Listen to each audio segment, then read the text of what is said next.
Shane, it may be tough to sleep tonight with those thunder boomers rolling through the region. We'll see a few thunderstorms tonight. I think the thing that may make it a little harder even than the thunder, the wind. We're seeing a few gusts in excess of 40 miles per hour right now. So that wind is cranking. In fact, that's our biggest threat tonight is the wind with those gusts in excess of 40 miles per hour. That could cause a few isolated power outages across the region tonight. And part of that's due to the fact the soil is very saturated. We had all that melting snow over the last several days. That's got the soil just full of moisture.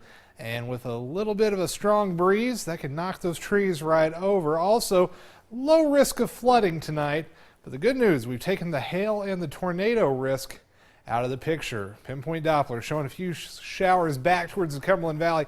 The heaviest of the action still near the I-65 corridor in western Kentucky. The Storm Prediction Center updating their forecast now to just a marginal risk of severe weather for most of eastern Kentucky.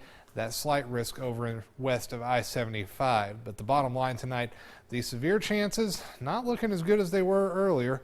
We're still going to see some decent wind gusts tonight, in excess of 40, 45 miles per hour. Even some of the ridge tops near the Virginia border may push 50. Because of that, we have that wind advisory through tomorrow morning. But earlier, we had a lot of flash flood and severe thunderstorm warnings. Most of those are gone away now, so that storm system is weakening as it moves towards the mountains. Temperatures remain into the low to upper 60s right now. Here's a look at some of the wind gusts from the Kentucky Mesonet. 24 Hindman, 37 at the top of Black Mountain, 30 into Whitley City, 32 over towards Liberty. So that wind is a little bit stronger out there, and that will continue through the overnight tonight. Here's the state satellite radar. You can see that entire line as it pushes off to the east.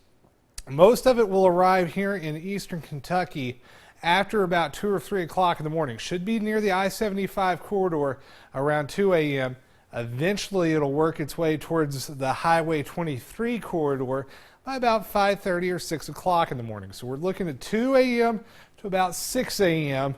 to get that strongest part of the storm system through the mountains. Then by lunchtime tomorrow, hello sunshine. In the afternoon, low 60s. It's well above average for February standards, but don't worry, friends, we're cooling off in a hurry. Down to the 30s by Thursday morning, and Thursday afternoon highs only in the 40s. So a little bit of winter chill returning, even though Punxsutawney Phil called for an early spring today. 1 to 1.5 inches of rain for most of the region tonight as the storms push through. A few isolated areas could see a little bit more than that, and that's what could cause that isolated flood threat. That's a tongue twister there. But not expecting any widespread flooding.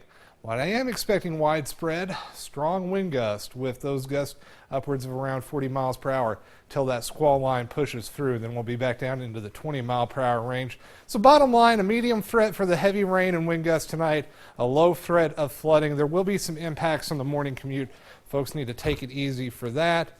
Cooler through the end of the week, a decent weekend on tap with upper 40s. Then next week, we take the polar plunge. Looks like the old polar vortex may be coming back into play. That'll sling some cold air our way.